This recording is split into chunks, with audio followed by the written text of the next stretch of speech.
métaphores du passé, du futur et du présent. Ils sont notre matrice de perception du temps. Mais aujourd'hui, mon adversaire compte de manière effroyable enterrer l'un des membres de ce trio indissociable. Car oui, mesdames et messieurs, demain peut mourir, paraît-il. Mais je compte de ce pas démentir ces allégations futiles. Commençons donc à établir les bases de notre cheminement. La mort implique la naissance, c'est évident. En effet, même les astres majestueux, peuplant notre galaxie si belle, sont soumis à cette loi d'apparence bien frêle. Ainsi, pour prouver la mort, faut-il déjà prouver la naissance, et le nier ne serait que pure complaisance. Mais qui parmi nous peut se vanter d'avoir vu naître le demain en réalité? Car même au temps où Auguste régnait, demain était déjà là et le regardait. Mais remontons encore notre horloge et assistons au Big Bang en première loge. Mais déjà, à ce moment fatidique, il y avait un après-Big Bang. C'était demain, le seul et l'unique. On peut donc voir avec cette petite expérience que de demain, on ne peut pas trouver la naissance. Cela ne vous suffit pas? Eh bien, soit entamons la suite de ce pas. Imaginons 2 minutes une chose insensée, à savoir que demain peut mourir. Essayons donc de le prendre la main dans le sac, sur son lit de mort. En effet, je vous invite à dresser le cadre suivant. Vous êtes allongé sur votre beau lit douillet, seul ou avec celui ou celle avec qui vous le partagez d'habitude. Vous l'embrassez, le repoussez selon votre humeur. Puis, une dernière fois, vous regardez l'heure sur votre réveil électronique et vous voyez le lundi 6 décembre, 23h15. Ainsi, à ce moment T, demain est représenté par le mardi 7 décembre. Sur ce, vous vous laissez entraîner dans les bras de Morphée, et pam, tout d'un coup, vous vous réveillez. Vous regardez votre réveil, mardi 7 décembre. Et vous qui aurez dû trouver le demain, vous qui aurez dû le saisir de vos mains, vous qui aurez dû enfin l'attraper, eh bien, vous vous trouvez bien déprimé. Parce que vous vous retrouvez dans l'immédiat, dans l'aujourd'hui et le maintenant. L'actuel, finalement. Et ainsi, alors que vous auriez dû l'attraper, eh bien, vous vous retrouvez que devant un mirage qui devant vous fuit sans cesse, un mirage immortel et qui finalement ne s'éteindra jamais. J'espère donc qu'avec cette illustration, j'achèverai de convaincre l'opposition. Mais de toute évidence, ils ne sont pas emballés. Le pauvre demain n'est visiblement pas sorti d'affaire, lui que vous voulez tant enfermer dans une bière. Intéressons-nous donc désormais à un aspect plus métaphysique, suite à cette étude plutôt prosaïque. En effet, quand on parle de demain, on aborde aussi le futur, car à travers le découpage hier, aujourd'hui, demain, c'est aussi le passé, le présent, le futur qu'on évoque. Or, une mort de demain reviendrait donc aussi à enterrer le futur. Mais accepter que le futur puisse décéder revient à briser notre conception du temps. Étant donné que le temps, dans ce cas, ne pourra effectuer le cheminement qui consiste à transformer le présent en passé et le futur en présent. Ce phénomène, que l'on peut assimiler à avancer dans le temps tout simplement, régit notre monde et notre perception de celui-ci. Et s'il venait à disparaître, alors la folie s'emparerait de nous, comme un roman de Howard Lovecraft. Et si j'ai fait toutes ces démonstrations, c'est pour prouver que et si j'ai fait toutes ces démonstrations, c'est pour prouver que la mort de demain n'est qu'une aberration. Car oui, monsieur, à force de faire le Don Quichotte et de combattre les moulins, vous aurez un raisonnement qui faute et vous n'arriverez à rien.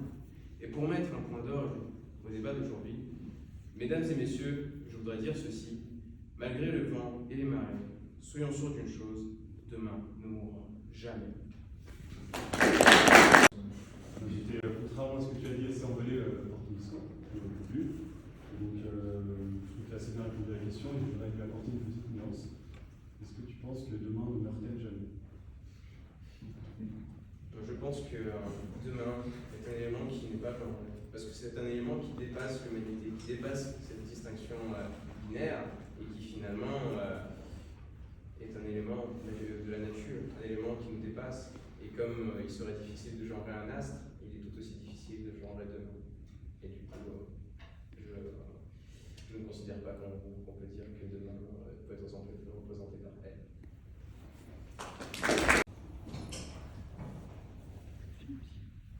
C'est le printemps, dans le bocage normand. Et après un hiver éreintant, où le froid mordant avait peint le verre en blanc, la vie reprend son élan. Les roses retrouvent leur piquant, les arbres leurs vêtements, et les ruisseaux coulent en chantant. On peut entendre les mésanges qui gazouillent, voir les grenouilles sautillent, et sentir l'odeur des fleurs qui embaument l'air frais. C'est encore loin. Et alors que la lumière se met à pleuvoir, on peut apercevoir dans les branches d'un chêne un cocon. Les derniers flocons qui le dissimulaient fondent à mesure qu'il dort avec le soleil. En son sein, une chenille dort depuis déjà plusieurs jours. Elle a tout connu, tout vécu. Elle a arpenté chaque brin d'herbe, parcouru chaque branche. Mais aujourd'hui, tout ça c'est fini. L'enveloppe se craquelle délicatement et notre larve bat des ailes. Un peu maladroitement, c'est vrai, mais avec l'énergie de celle qui a rampé toute sa vie. Elle survole les paysages qu'elle ne connaissait que d'en bas. Elle aperçoit, non sans une certaine joie, les limaces et les escargots coincés dans les bouchons. Et elle voit pour la première fois l'horizon. Mais pas de temps à perdre pour notre papillon, c'est un éphémère. Pour lui, pas de lendemain, pas de surlendemain. La vie, c'est qu'aujourd'hui. Alors cette vie, il l'accueille. On est le matin, c'est encore un bambin. Alors il joue à cache-cache avec les phasmes, fait un tour d'auto-tamponneuse en coccinelle, manque de se faire arrêter par des gendarmes, et gagne même une partie de cricket.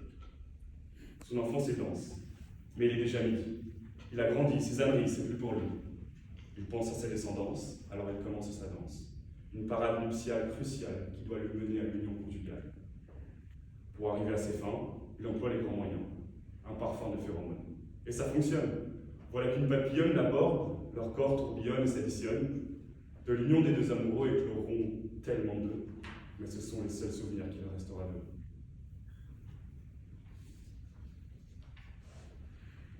Car c'est déjà l'après-midi. Notre papillon a vieilli. Il est un peu aigri, il a beaucoup maigri et ses cheveux sont gris. Il voudrait faire de l'exercice, mais ses ailes sont hors service. Alors pour passer le temps, il se balade, mais très lentement. Il se dit que c'était mieux avant et regrette le bon vieux temps. Au crépuscule, il profite des derniers rayons de soleil de sa vie minuscule. Il n'a plus rien à perdre, c'est un épicurien. Aujourd'hui il vit et puis demain plus rien. Alors il résiste tant qu'il existe. Il claque tout son blé dans les caprices et déclenche même une tornade au Japon par effet papillon. C'est une belle leçon de philosophie et de modestie que nous apporte cet insecte tout petit. La mort imminente l'a libéré de la chrysalide dans laquelle se dorlotent tous les esprits riches de temps. Ce carcan, fait de fibres d'espoir, c'est le tombeau de l'homme. C'est ce petit diable impitoyable qui nous murmure à l'oreille « C'est bon, tu le feras demain ». C'est toutes ces décisions de révision qu'on fera en fin de saison. C'est tous ces samedis où on n'a pas envie et on se dit que papy et mamie, on les verra un autre midi. Mais les veilles d'examen, on angoisse du lendemain. Et dimanche midi, papy et mamie, tu les déranges pas. Ils mangent déjà avec les anges. Un homme qui espère, c'est un homme qui attend. Un mort vivant, spectateur de sa vie, comme d'un mauvais James Bond. Mais aussi vrai que chaque demain deviendra un hier. Un demain mort, c'est un aujourd'hui vivant. Alors vivons, chantons, crions, parlons, courons, buvons, mangeons et aimons. Rappelons-nous sans cesse que demain meurt toujours, que les 86 400 secondes que l'on reçoit chaque jour ne peuvent s'épargner et sont à dépenser sans compter. L'éternité, c'est pour les dieux. Et à leurs yeux, on n'est rien de plus qu'un papillon, et tant mieux. Car si demain, dès l'aube, à l'heure où blanchit la campagne, notre papillon ne sera plus qu'une tache sur le mode de terre, il laissera tout de même une question en l'air. Vous, que feriez-vous s'il vous restait qu'un seul jour à vivre?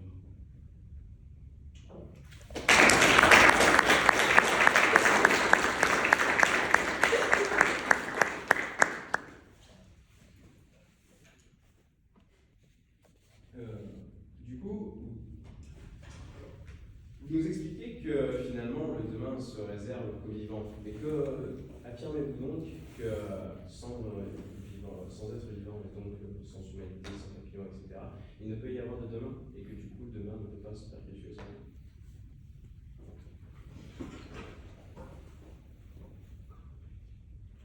Je pense que demain est une conception avant tout humaine, et que sans l'humanité, on peut concevoir le temps. C'est juste un outil de mesure de notre réalité. Et que l'humanité social de l'humanité, et qu'il se rapproche forcément du bien. Je vais dire D'abord, je suis désolé, j'ignorais que la proposition était en vert. C'est ta pause. Et la seconde, c'est si on m'avait pas dit que l'ESTIV était une école d'ingénieurs, j'aurais cru que c'était une école littéraire. Camarades, fraternels rivaux d'un soir, de l'école d'ingénieurs de Bernard de Vinci. Mesdames, mesdemoiselles, messieurs.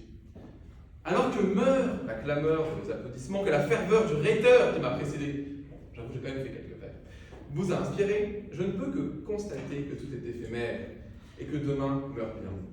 Et d'ailleurs, plutôt aujourd'hui que demain.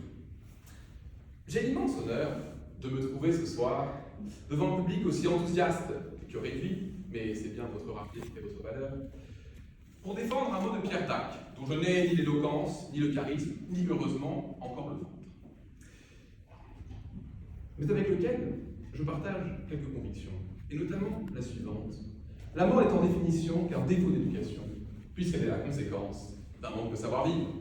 Ces paroles, si pleines de sens, souvent tronquées et faussement attribuées à Alphonse Allais de la manière suivante: la mort est un manque de savoir-vivre,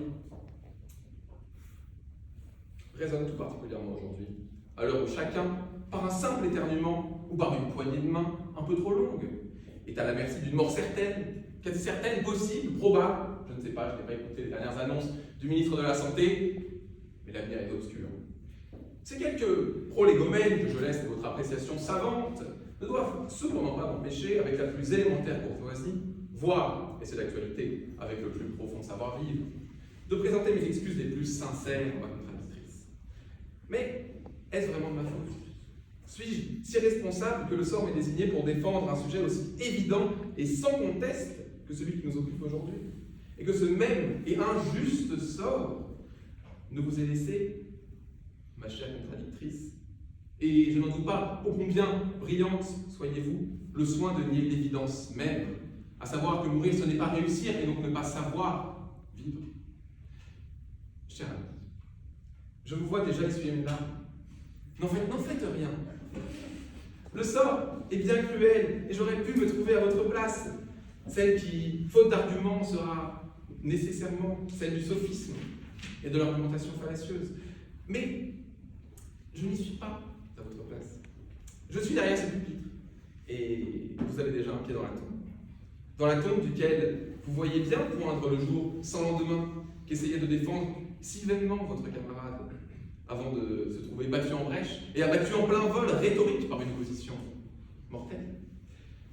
Mesdames, mesdemoiselles, messieurs, je ne saurais accuser ma contradictrice d'être une sophiste sans quelques arguments précis que j'ai désormais l'honneur de soumettre à votre intelligence. Le premier, le plus évident, est que la mort est précisément, dans le cadre logique, dit tiers exclus, qu'ingénieurs vous tous, pourtant certains littéraires, vous n'ignorez pas, c'est l'absence de vie, et donc l'absence de savoir-vivre. Bon, ce seul argument devrait suffire à enterrer les prétentions de vérité de ma contradictrice, d'ailleurs. Mais, généreux, je peux en donner un deuxième. Le second serait donc tout aussi naturel, et ce serait que la mort d'un proche est l'expérience la plus douloureuse que l'on puisse vivre. Exception faite éventuellement de marcher sur une brique de Lego ou de cogner son petit orteil dans un pied de table. Et que cette expérience, l'infliger à un proche, est un exemple évident de manque de politesse et de savoir-vivre. Je pourrais citer bien d'autres raisons, et vous aussi certainement, chers auditeurs, mais me voyant pressé par le temps, je me contenterai simplement peut-être de répondre par avance aux arguments que ma contradictrice, si ces neurones ont eu le savoir-vivre de ne pas mourir entre-temps, mais je n'en doute pas, présentera certainement. Ma contradictrice amènera peut-être la discussion sur le champ de l'honneur et citera peut-être ce mot d'Henri IV. Vous ne connaissez pas par cœur. On n'applique pas l'honneur d'être une cible. Les arguments fallacieux qui en découleraient et qu'elle pourrait donc vous donner, soutenant qu'il y a un honneur et peut-être un savoir-vivre à mourir, se heurterait pourtant à un argument imparable. L'histoire est écrite par les vainqueurs, et c'est-à-dire par ceux qui ont vécu.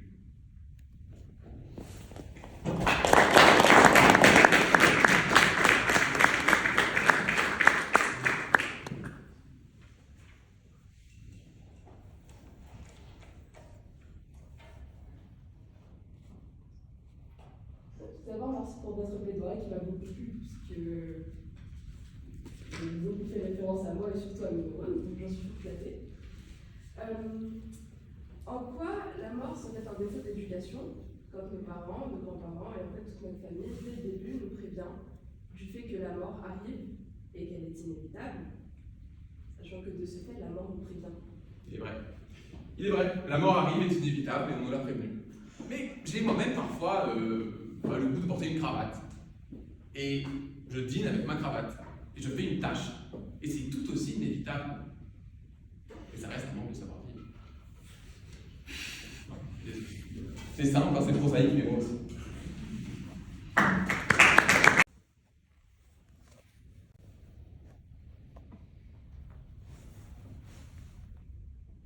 Hélène s'est réveillée en sursaut ce matin. Elle est en retard pour aller travailler. Avant de s'y rendre, elle doit aussi confier son bébé de 17 mois, Melville, à sa nourrice. Alors vite, elle se lève, s'habille, embrasse son mari Antoine et prend sa voiture comme tous les matins. Elle profite de chaque seconde de sa vie et ne se contente pas d'exister. Elle vit. Elle vit chaque jour de sa vie comme si c'était le dernier. D'ailleurs, ce soir, elle va voir un concert avec des amis. En arrivant au travail, elle achète, comme tous les matins, le Parisien. Et superstitieuse, Hélène a un mauvais pressentiment. On est un vendredi 13. Le vendredi 13 novembre 2015. Ce soir-là, dans cette salle du Bataclan, il n'y a pas que le concert qui s'est arrêté brutalement. La musique a cessé et la vie d'Hélène a été arrachée sous le bruit mortifère des balles de Kalachnikov. Ils étaient 9 ce soir-là. 9 meurtriers inhumains qui ont porté atteinte à l'innocence de Paris et qui ont touché la France en plein cœur. Les familles de 129 victimes brisées à tout jamais. Alors quand les familles de ces 129 victimes ont dû aller reconnaître le corps de leurs parents, de leurs frères, de l'amour de leur vie, de leurs enfants, nous sommes nous demandé une seule seconde si ces personnes savaient vivre. Nous sommes tous à égalité face à la mort. Que l'on soit riche, pauvre, français, libanais, russe, nous finissons tous par mourir. La grande faucheuse, ou Dieu, selon les croyances, finit par nous reprendre et nous reposons 6 pieds sous terre ou dans une urne funéraire. Alors non, la mort n'est pas un manque de savoir-vivre. C'est un sort inévitable pour nous, mortels, et ceux que l'on vive notre vie comme si on allait nous l'arracher dans la minute ou que l'on se contente simplement d'exister. Alors je ne citerai pas Henri IV, mais je vais citer quelqu'un d'autre. John Fitzgerald Kennedy, 35e président des États-Unis, comme vous pouvez le savoir, charismatique, engagé dans la course de l'espace, soutien de taille en faveur de l'égalité des sexes et des droits civiques pour tous, est mort à 46 ans d'une balle dans la tête, agonisant dans les bras de sa femme, abattu comme dans un vulgaire cartel. 43 ans plus tard, un homme rendit son dernier souffle à Santiago, au Chili, paisiblement, à l'âge de 91 ans. Augusto Pinochet, le redoutable dictateur, instigateur de meurtres, d'actes de torture et de viols dans son pays, s'est éteint. Que nous soyons une personne exemplaire, comme vous semblez l'être, monsieur, ou un affreux personnage, vous m'avez présenté, la mort finit tôt ou tard par frapper à notre porte. Et le fait qu'elle enfonce cette porte, ou qu'elle attende poliment que nous lui ouvrions, ne dépend aucunement de la manière dont on mène notre existence. Le sort de cette porte ne réside que dans l'implacable destin. Ah, qu'est-ce que j'aimerais avoir la candeur d'Ivan, l'ingénuité de Karl, et la naïveté de mon contradicteur, qui pensait que j'allais défendre ce sujet dans un axe que je n'ai absolument pas emprunté, quand il prend finalement le sens des savoir-vivre au pied de la lettre et ne trouve, mine de rien, que très peu d'arguments pour défendre cette thèse. Mais il se trouve que moi, je suis réaliste, et je ne vis pas dans le rêve illusoire d'une mort qui devrait faire des cadeaux aux gens qui savent vivre.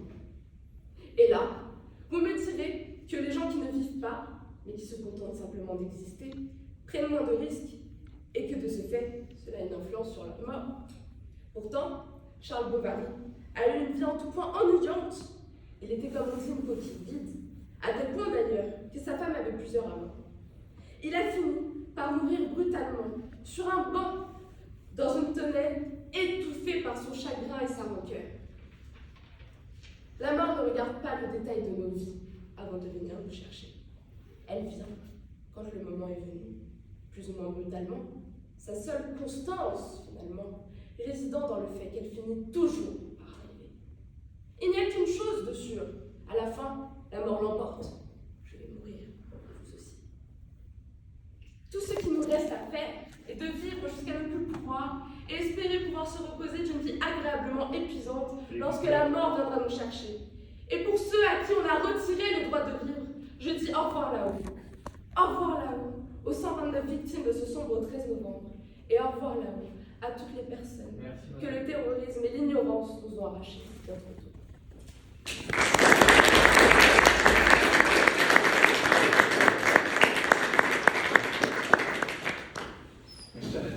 Je vois bien que je me trompais et que le rôle, en effet, plus le savoir-vivre de notre société. Mais vous êtes aussi cependant peut-être bien fait de défendre votre argument selon l'angle que je vous avais très modestement proposé.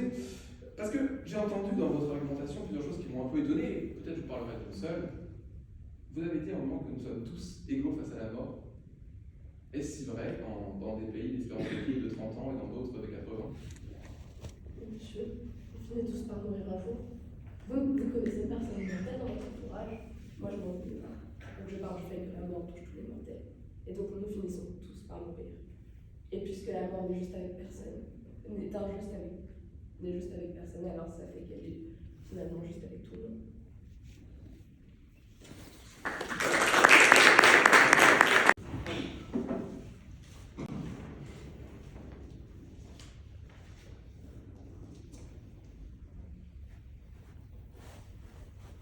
Elle perdit d'abord et lentement sa voix, qu'elle avait chaude et pénétrante.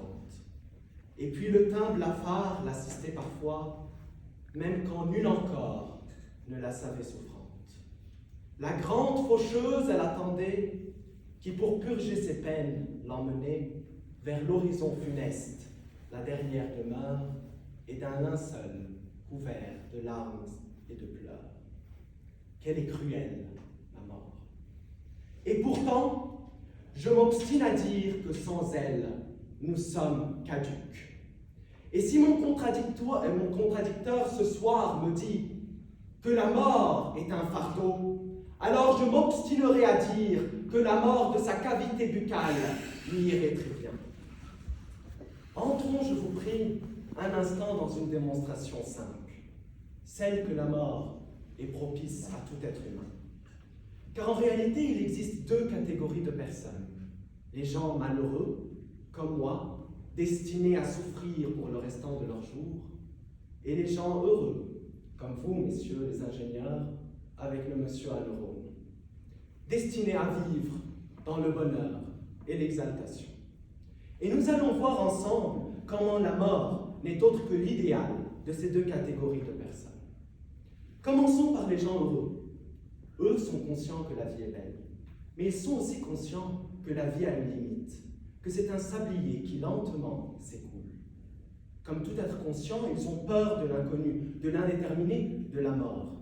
Face à cette impréhension, ces gens-là vont chercher à profiter de la vie à tout instant, avant qu'elle ne s'arrête, avant qu'ils ne puissent plus profiter des petits plaisirs. C'est ce que font les épicuriens depuis l'Antiquité. Ils cherchent le bonheur parce qu'ils ont peur de la mort. Et c'est ce que vous faites aujourd'hui, vous les heureux, sans vous en rendre compte. Vous intégrez des associations dans lesquelles vous débattez un mardi soir de sujets morbides. Vous étudiez avec ardeur pour décrocher un diplôme. Pourquoi? Pour ensuite avoir un travail, pour avoir de l'argent. Cet argent, vous le dépenserez pour vos voyages. Vous le dépenserez pour profiter des petits plaisirs de la vie. Vous vous mariez ensuite, vous faites l'amour, vous avez des enfants, que Dieu les garde. Pourquoi toutes ces choses? Tout simplement parce que le jour où vous trépasserez, vous n'aurez plus l'occasion de vous satisfaire dans cette merveille que vous appelez la vie. Parce que vous avez peur de la mort, vous cherchez constamment le plaisir. Or, le bonheur se définit comme une succession de plaisirs. On en vient donc à la conclusion que c'est la mort qui fait le bonheur des gens heureux. Les malheureux maintenant, eux ils souffrent, ils éprouvent la dure réalité de la vie. Pour eux, demain est un fardeau, après-demain un fardeau encore plus lourd, et l'éternité leur pire cauchemar. Mais l'humain est par nature un être qui recherche le confort. S'il ne peut pas le trouver dans la vie, alors il le trouvera dans la mort. La cessation de l'existence, le repos éternel. Voilà ce que cherchent les malheureux comme moi. Alors que vous soyez souriant à la vie, ou tout simplement morne, cette grande faucheuse qu'on craint si souvent est en réalité notre utopie. Quant à moi, je dois vous faire une confession. Littéraire, comme il l'a dit, je n'ai plus envie de rien. Je n'ai plus envie de vivre. Je n'ai plus envie de voir ma Dulcinée s'envoyer en l'air avec mon grand-père. Je n'ai plus envie de vous voir. Je n'ai plus envie de savoir que vous êtes plus intelligent, plus cultivé que moi. Par Dieu, je m'en fous.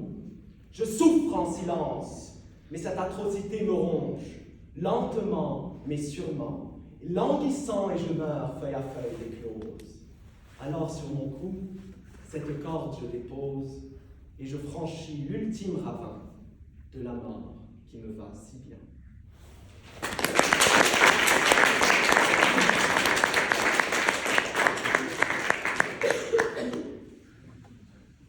Merci Karl pour ce très beau discours. De rien.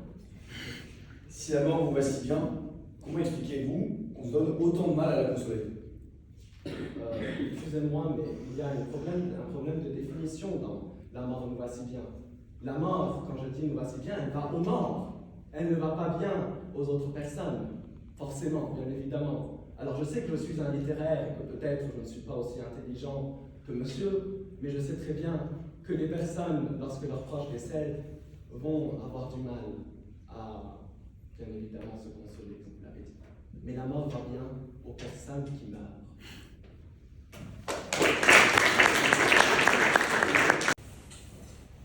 Il neige là-haut sur la colline.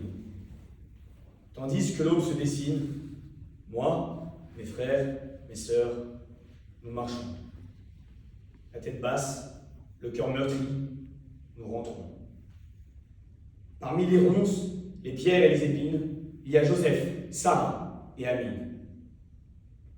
Si les fleurs sont là, les corps non plus ne manquent pas. La mort a tout ravagé. Elle a emporté nos amis. La mort a tout volé. Elle nous a laissés dans l'oubli. Pourquoi moi? Pourquoi eux? Pourquoi nous? Alors non, la mort ne me va pas si bien. La mort est sournoise, la mort est dure, la mort est laide. Personne ne lui trouve du goût. Tout le monde l'évite, tout le monde s'échappe, car le jour où l'on croise son regard, tout est fini. Le soldat part face à elle, sans jamais trop s'en approcher. Elle le répugne, elle le traque. Le légionnaire marche avec le diable, oui, mais jamais il ne se retournera pour le regarder dans les yeux. La mort n'est pas une option. Quand il la donne, premier des combattants, fusil à la main, il n'en ressort pas indemne. Il se souviendra toujours du visage de celui qui est parti. La mort n'est qu'un ultime recours, sans aucun goût ni saveur. Le médecin, quant à lui, si tant est qu'il ne soit pas légiste, et le soldat de la vie, celui qui s'est engagé à la combattre, et si un instant il pensait qu'elle pourrait nous aller bien, alors lui-même ne vaudrait plus rien. Le pompier, l'infirmier, le réanimateur en sont autant d'exemples. Je ne peux pas dire que la mort me va si bien, sans quoi je ne croirais même plus en la vie. Je ne croirais plus que l'obscurité est sombre, que le sang est rouge, que le moche est laid. Je ne croirais plus les évidences. Ma pensée n'est pas celle de dire que l'immortalité serait un parvenu. Je vous concède, si elle est une terre sèche et aride, son antithèse n'en est pas pour autant fertile et verdoyante. Elle n'est qu'une étendue de corps raides, flétrie et pourrie, une étendue de cadavres et de macabées, laissant horreur et désespoir. La mort navigue sans visage, ou du moins, elle ne le montre pas. La mort avance seule. Quand elle prend une vie, elle en laisse aussi. Il faut vivre sans lui, sans elle.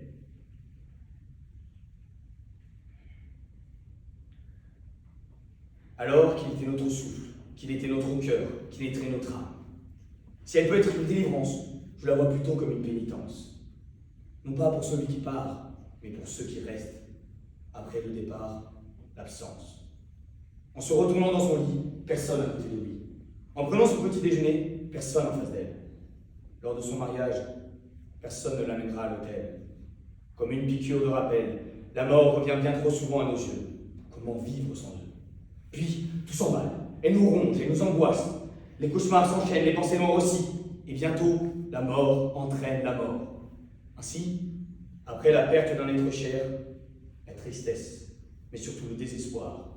Celui qui nous fait perdre goût, celui qui atteint jusqu'à notre physique, celui qui à petit feu nous éteint. Alors, non, la mort ne nous va pas si bien. La vie, elle, nous va si bien. Celle où l'on entend rire, chanter et déclamer, où l'on voit danser pour rire et jouer. Celle qui nous anime chaque jour et nous permet de nous surpasser. Celle qui avance aux côtés de la mort en espérant ne jamais croiser son chemin. Je me demande comment je pourrais faire sans elle. Comment, surtout, je pourrais faire sans eux. Comment je ferai face à sa mort, qui, j'en suis sûr, elle, pleine des vies, ne lui ira jamais. Finalement, si la mort vous va si bien, qu'attendez-vous?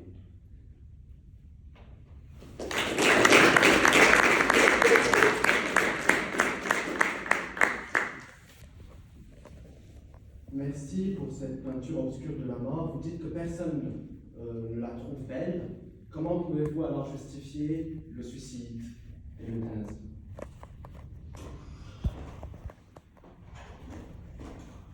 Je pense que ça restera toujours une pensée noire, le suicide et l'euthanasie. C'est pas par beauté que les gens font ça, c'est plutôt justement quand ils sont justement au bout, qui sont dans quelque chose qui est tout sauf beau justement. Donc je pense pas qu'on puisse dire qu'il y a une beauté dans ça, c'est juste le but de quelque chose, la fin de quelque chose, parce que justement tout était noir.